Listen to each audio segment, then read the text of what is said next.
حضرت خبیب ابن عدی رضی اللہ عنہ کو جب لٹکایا گیا تو یہ خبر رسول اللہ کو پہنچی، تو نبی علیہ الصلوۃ والسلام نے بیٹھ کر پوچھا اپنے صحابہ سے کہ آپ میں سے کون سا ایسا شخص ہے جو حضرت خبیب ابن عدی رضی اللہ عنہ کی جسد خاکی اور آپ کی لاش مبارک کو مدینہ منتقل کرے۔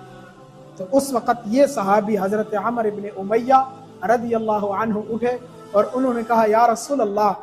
اس فریضے کو سر انجام دینے کے لیے میں حاضر ہوں، میں حضرت خبیب رضی اللہ عنہ کے جسد خاکی اور آپ کا جو ہے وہ لاش مبارک جو ہے وہ مدینہ منتقل کر دوں گا اور لے آؤں گا۔